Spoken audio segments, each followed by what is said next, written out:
监察大嘴这套阵容在被削弱了之后，玩的人就少了。我为何能在宗师王者局用这套阵容把前2？这期视频将跟你分享我对于监察大嘴这套阵容的理解。可以看到这波团战，在我们8级还有50块钱的情况下，轻松碾压了对面10级大成的哨兵大头。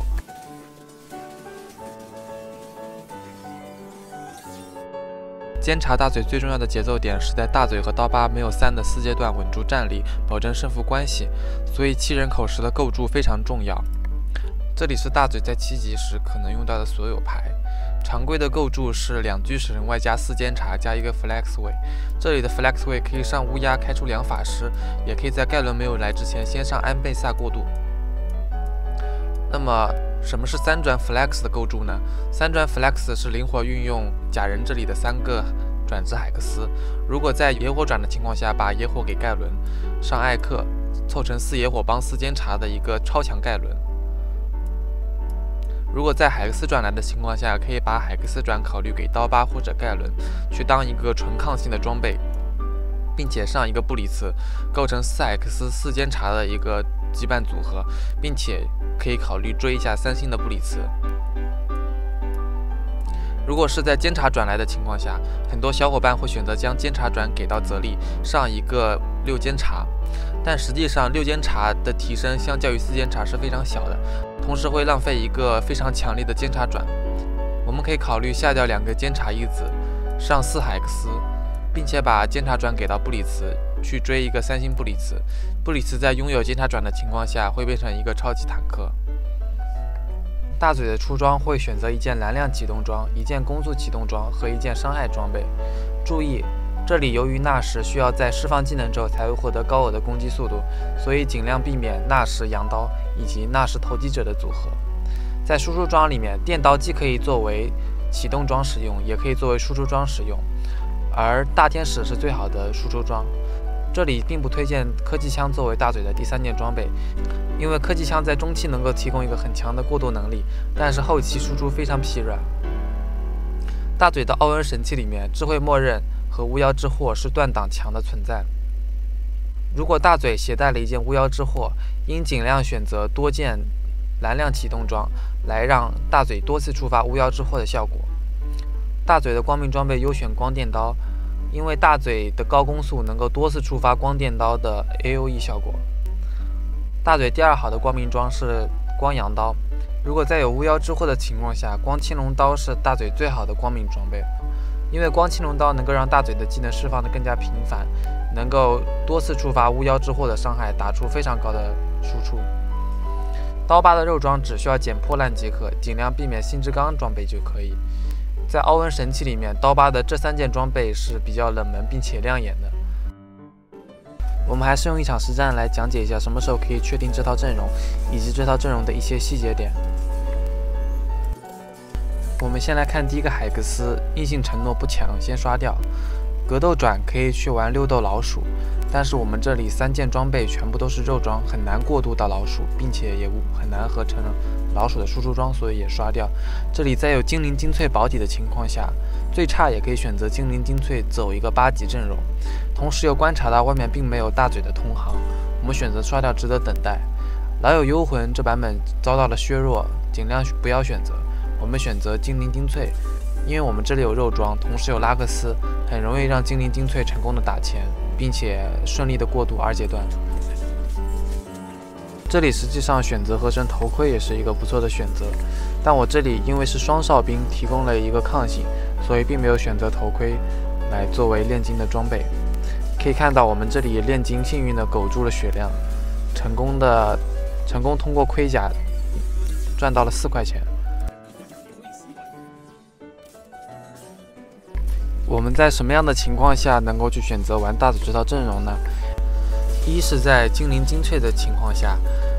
投机者和头盔能够为大嘴这套阵容提供非常多的经济来源；二是在神器断炉以及便携断炉中开到了巫妖之祸、智慧默认以及投机者之刃。巫妖之祸和智慧默认能够让大嘴轻松的过渡4阶段，而投机者之刃既能够充当大嘴的启动装备，又能为大嘴阵容提供非常多的经济，帮助大嘴和刀疤快速到3。开局柱子被迫选到野火转，监察转以及海克斯转的情况下，也可以走大嘴，但不推荐主动选择这3类转职强行走大嘴。选秀由于我们肉装已经足够多了，我们被迫选下弓来作为我们的输出装备。我们4连胜来到2-6，这里复盘的时候上布里茨换掉诺手可能会赢下这波5连胜，但是这里还是输掉了，所以选择留下了这张大头。看一下野怪的装备是怎么报的，有可能会转到大头那一边去。野怪可以看到报的装备并不足以支撑合起一套法系或者物理系的输出装，我们这里基本只能去走大嘴了，因为只有大嘴才能消化这么多的弓和大棒。我们来到3-1的海克斯选择环节，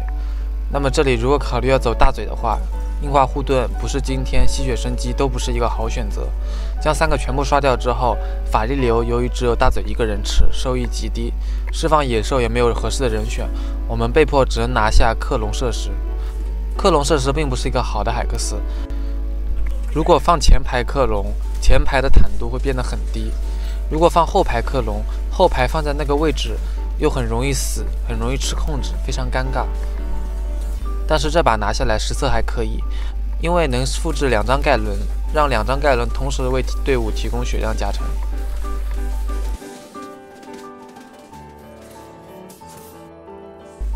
选秀这里我们拿下板甲，提升前排的坦度，让铠甲能够更好的赚钱。由于我们在3阶段嫖了一张大嘴，整个阶段的过渡是非常舒服的，并且通过铠甲和投机者之刃赚到了非常多的钱，血量也保持得特别好。我们这把的优势非常大，只要正常的运营，基本上已经稳到前4的排名。这里我们在野怪开始抽牌，我们的目标是在4阶段到来的时候，一定要抽出2星的大嘴和2星的刀疤作为一个稳定的前后排。野怪打完可以看到这里装备报得非常差，又报了一张弓，但是幸好出了一个铲子和重铸器，我们可以通过重铸出来的金铲来提高我们阵容的上限。这里合成海克斯转是最佳的选择，但是我们这里没有魔抗，我们选秀需要去抢眼泪来做出我们的电刀来，所以我们如果要等海克斯转，要等到大鸟打完之后，我们这里由于是多彩局，压力非常大，我们不能再等了，所以选择合成了野火转，把野火转给到盖伦，盖伦通过野火和监察的双转职，会变成一个非常强力的超级坦克。这里海克斯也并没有给我更多的选择空间，在多彩局的情况下，我们4阶段的压力会非常大，如果选择盗墓者，很容易一路连败到老8，而狙神转也并不适合我们这个阵容。最终润色并不是一个超模的海克斯，但非常的稳定，我们选择拿下最终润色来提升我们的质量。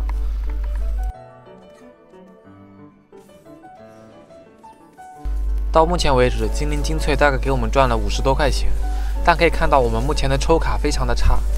除了抽到了一张盖伦，我们甚至连大嘴都没有2星。回来继续抽卡，我们的艾克抽到了2星。但是这张艾克由于没有任何的装备，即使是4野火的情况下，也只能充当一个前排进行扛伤，并没有任何多余的作用。我们可以看到这波团战，在4野火的加持下，盖伦和刀疤非常的肉，对面完全打不动。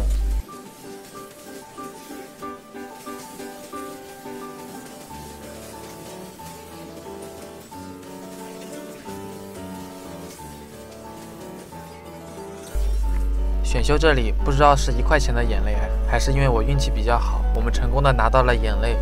补出了我们大嘴的第3件输出装。这里可以看到我们经济特别好，但是我们依旧抽卡非常的不顺，我们的大嘴和刀疤，甚至说泽利都没有一个能率先到达3的。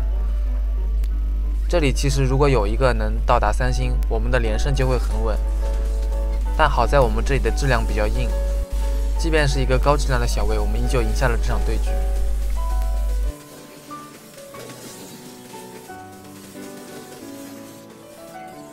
我们来到大嘴阵容的异变选择环节，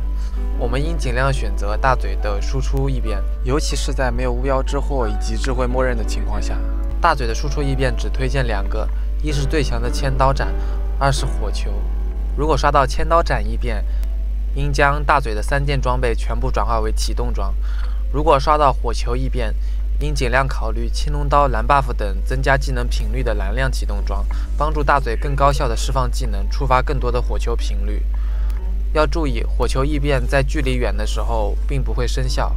所以在大嘴有火球异变的时候，让大嘴主动去对位对面最肉的棋子。超高速也是一个大嘴可以考虑的输出异变，但强度比较低，这里并不怎么推荐。这里由于我们抽卡不顺，没有多余的经济给我们的大嘴刷合适的输出类海克斯，只能考虑拿一个前排凑合着能用的异变。这里已经到4-6了，我们依然没有一张牌到达3星，所以输掉了这场对局。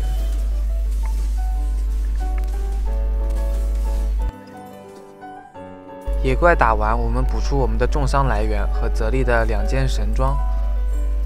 我们继续抽卡，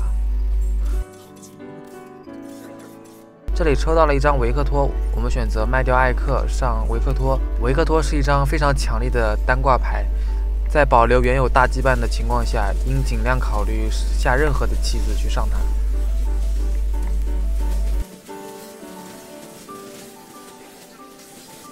这里可以看到输出面板，在只开了3野火帮的情况下，泽利的输出依然跟大嘴差不多，说明泽利是一张非常值得投资的牌。我们的精灵精粹大概已经给我们挣留100块了，但我们依然没有把大嘴和刀疤任意一张牌递到3星。好在我们这里递到了2星盖伦、一张维克托和3星的泽利。盖伦在吃了野火帮的羁绊之后变得非常的肉，我们在5-2还是把对手给赢了下来。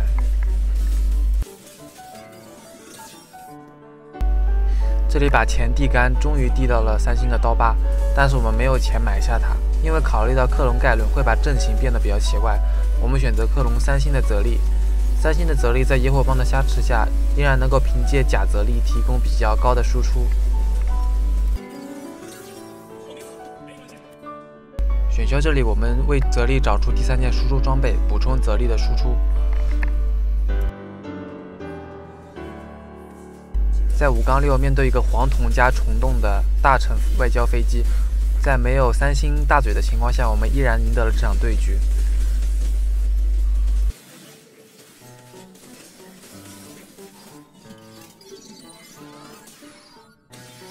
6阶段我们终于补出了3星大嘴，并且上8开出了4野火。那么这个时候，基本上一般的阵容都打不过我们了。这家堡垒大头也是完全打不动我们4野火的前排，被我们轻松拿下。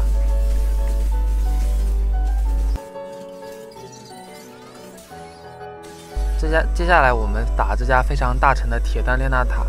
不知道大家有没有看我上期的视频？我提到过，列娜塔追多个低费其实并不能实际的提高阵容的强度，只有上人口去找高费的先知牌，以及开出6哨兵来，才能从本质上挽回哨兵列娜塔后期的颓势。对面追了非常多的3星，但明显整体的质量非常差。最后一波我们打500层的炼金，这家炼金收购500层，收到了一件完美装备，加上本身的质量也非常高，并且还有一张维克托，我们也是赢不了对面，后排一下就被史密奇切光了，也是最终只取得了老2的成绩。